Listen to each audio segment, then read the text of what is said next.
Hello there. If you're listening to this episode and thinking ADHD can't be me, I'm too successful, this conversation is specifically for you.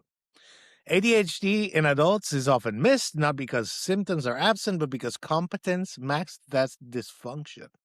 And many high performing adults are not failing externally. They are meeting deadlines, they're building careers, they're raising families, and maintaining appearances. Yet internally, they experience chronic effort, cognitive fatigue, and a sense that everything requires more force than it should. This episode today is not diagnostic, it is pattern recognition. If you recognize yourself repeatedly compensating through intelligence, pressure, or over control, this discussion may explain why success has never felt sustainable. Hi, I'm Gonzo Herrero from Rise 41, and this is the episode about 10 signs you may have undiagnosed ADHD as a high performer.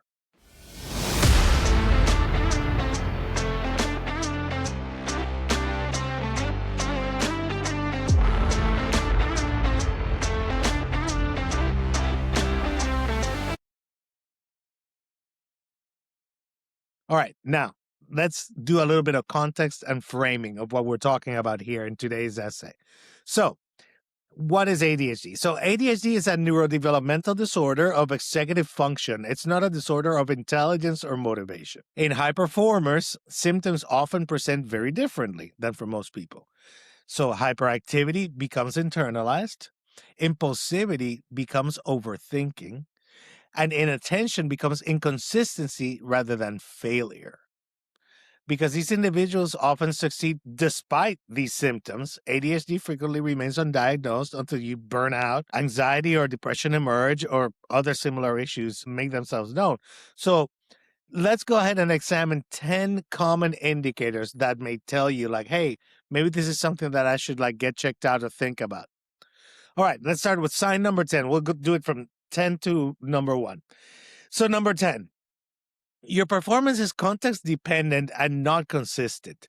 So, what do I mean by that? So, high performing adults with ADHD, such as myself, often demonstrate state dependent productivity. Phrase state dependent productivity. They may function exceptionally well when there's a deadline that is imminent that's coming up, when the consequences are immediate. If you don't do this, X will happen and it's not good. External pressure is applied. Somebody else pressures you from the outside. Hey, is this thing done? In contrast, we might struggle with long-term planning because it's vague, maintenance type tasks like repetitive, what we could boring tasks, or work that has no urgency or novelty. And clinically, this reflects dopaminergic, wow, there's a word, dopaminergic modulation of attention.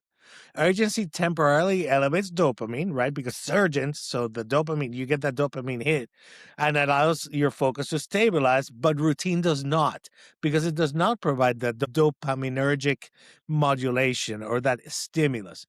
And what happens is that this leads to a life structure around last minute execution, often mistaken for poor planning or procrastination. Like from the outside in, if you don't know that what's happening is this dopamine related issue, it may look like, well, this person just can't plan or very well, or leaves everything to the last minute and procrastinates just to fool around. But that's not what it is. Again, it's an issue with your dopamine and the way that you receive it when you do activities. So, all right. Sign number 9. Attention is intense when you have it, but it's unpredictable. ADHD does not eliminate focus, it destabilizes it. High performers may experience the following, like, for example, so prolonged hyperfocus on complex or interesting tasks. If it interests you, you're right there. You're hyper-focused. You're in that flow state. You can get it done. Difficulty disengaging once you're focused, because, again, that's why it's called hyper-focus. You're in the zone, in the flow. You're into this thing. The third thing is significant difficulty initiating mundane or low stimulation tasks because, again, they don't provide that dopaminergic response, right? And this inconsistency creates confusion. If I can focus sometimes, why can't I always? What's the difference? And the answer is that this is not discipline related. It's not willpower. It's attention regulation, which is a core executive function deficit present in people with ADHD. So again, if you find that your attention can be very intense when it's something that's interesting or urgent, but if it's not urgent or that interesting, you're literally unable to focus. This is a sign. This is sign number 9 that you may have ADHD. Now, moving on. Sign number 8. Strong ideation, but very weak task completion.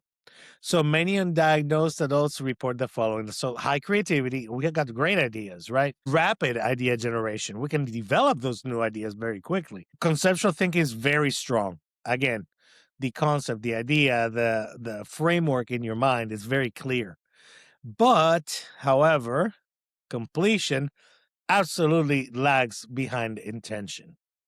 So this reflects a novelty driven dopamine response. Again, dopamine is what's working against you here, because once that novelty, this new idea diminishes and now it's becoming like the development piece, which is kind of like mundane and repetitive, that sustained effort becomes disproportionately difficult even when motivation remains. Even though you may want to do this, the effort is difficult.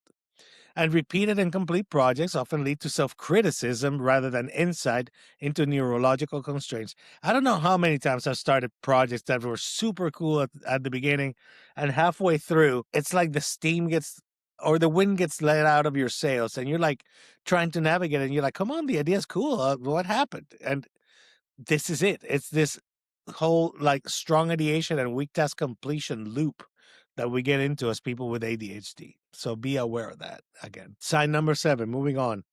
Avoidance of simple tasks despite high capability. They're not difficult, they're simple. But a defining and misunderstood feature of ADHD is difficulty with those low stimulation tasks we mentioned before. So let me give you an example. So an email response to something that's routine, scheduling something repetitive, administrative work, operational type work, day in, day out, kind of boring, bureaucratic type work. All of these simple tasks, you avoid them like the plague when you have ADHD. And these tasks, because they don't provide sufficient cognitive engagement to activate your focus, they lead to avoidance that appears irrational even to you. You're like, why is it so hard for me to respond to a stupid email? It's been in my inbox for 3 weeks. Why can I not respond to it? All I have to do is say, yes, I'm going to go to this thing and do whatever. And here's the response. Why do I find that so hard? And it's because this avoidance is neurological. It's not attitudinal. It's not your attitude. It's not like you're mad at the person that sent the email. It's absolutely neurological where it comes from. Like you just don't want to do it. It's just you want to avoid that task. Again, clear sign of ADHD. All right, sign number 6. Chronic mental fatigue without true recovery. And what do I mean by that? So, high functioning adults with ADHD often report persistent exhaustion that does not resolve with rest. You can have all the rest in the world. You can sleep 10, 11 hours. You're still going to be exhausted. And this fatigue results from it's continuous self-regulation, really. That's what's happening. You're monitoring your attention. You're suppressing impulses constantly. You're forcing task initiation for those things that, dopamine's telling you like they don't engage. This constant internal effort will tax your nervous system, okay? And will often lead to burnout, which is misattributed to the workload rather than regulatory strain. So people think like they're working too hard, and that's not it at all. Very strain of keeping the attention monitoring, the impulse suppression, and forcing tasks that you don't want to do into being initiated. That's where you're burning the energy. That's what's making you tired. It's not the actual workload itself. It's not the work itself at all. It's the processes around getting to do that work. So again, look out for that. All right. Moving on, sign number 5. Extremes of structure are required to function. And moderate structure is frequently very ineffective for people with ADHD. Like regular people can have a couple guardrails and they're fine.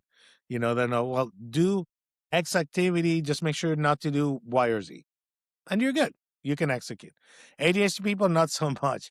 These individuals often require either like highly rigid systems with external accountability that's viewable, or near total autonomy with intrinsic interest. If I'm really interested in, you can let me roll.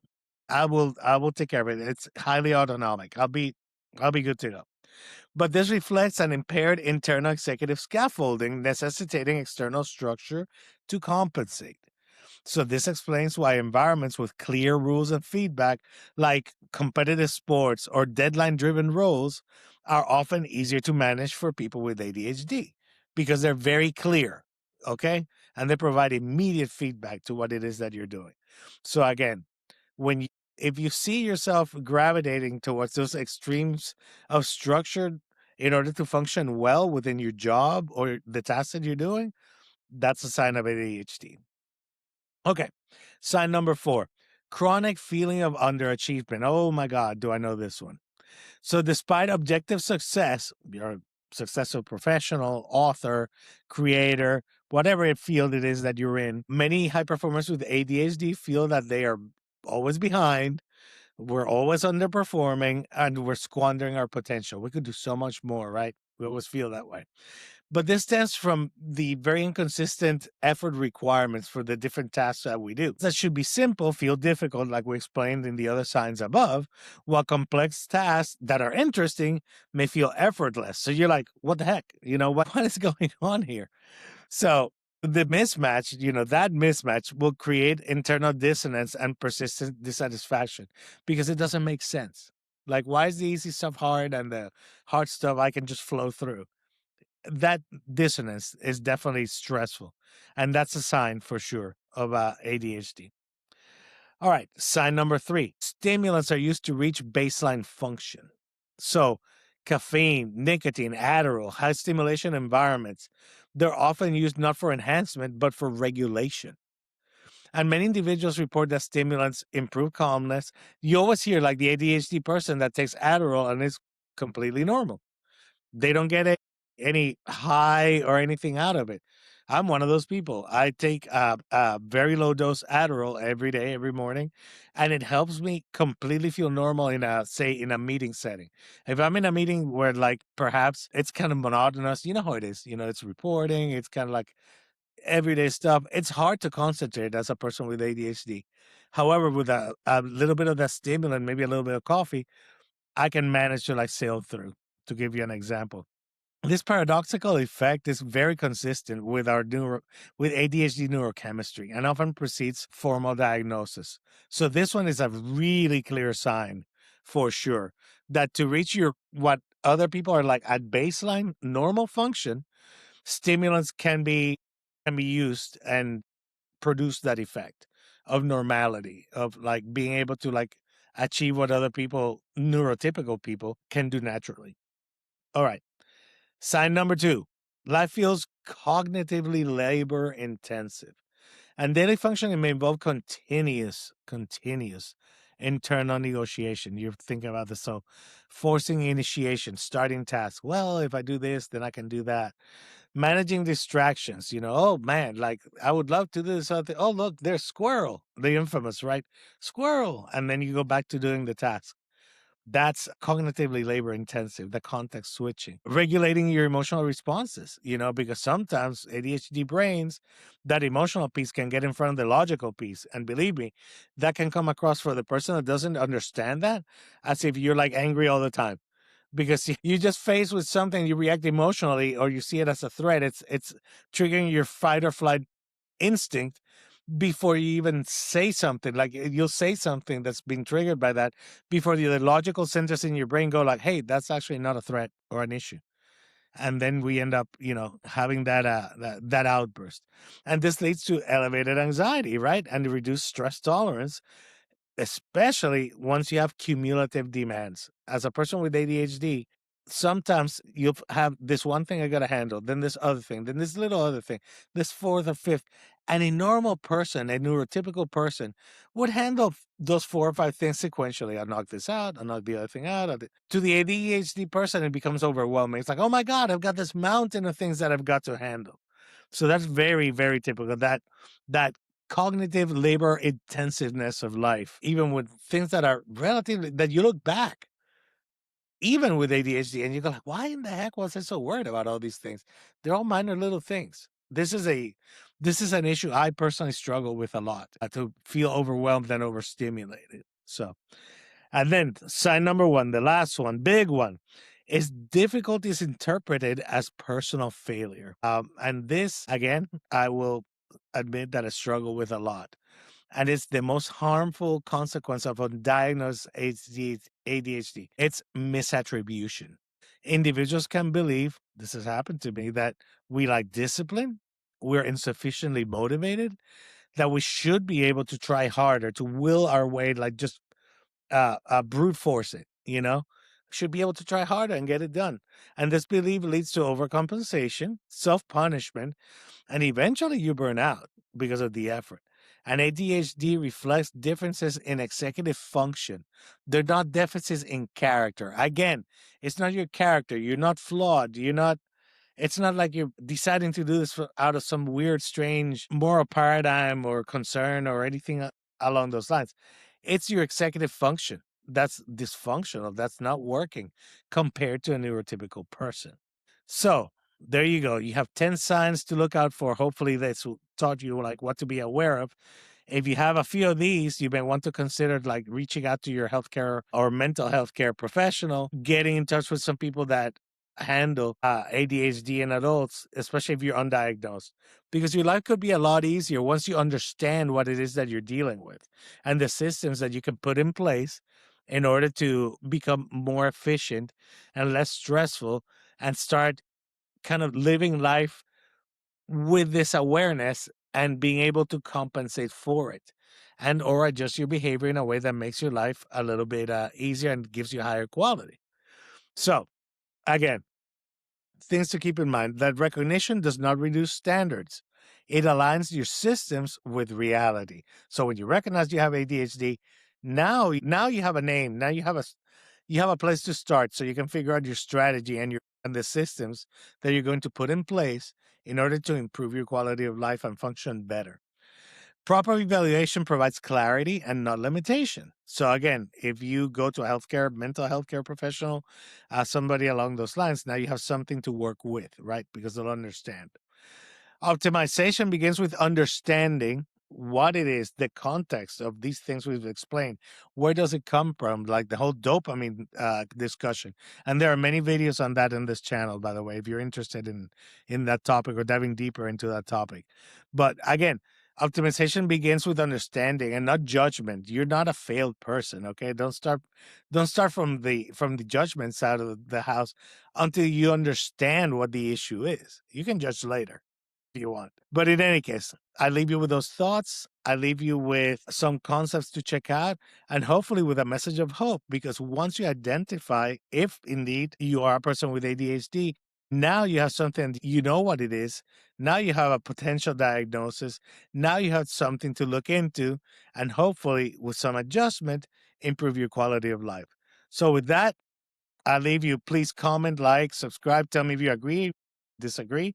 Did I miss anything? Are there other signs that you think could be indicative of a person with ADHD that we should cover, and that I somehow missed? If so, put it in the comments, and I'll be glad to continue the discussion further with whoever's engaged. So, with that, thank you so much. This has been Gonzo with Rise 41, and I thank you for listening. All right. Have yourselves a wonderful day. And like I said, I hope this helps your quality of life. Bye bye, everyone.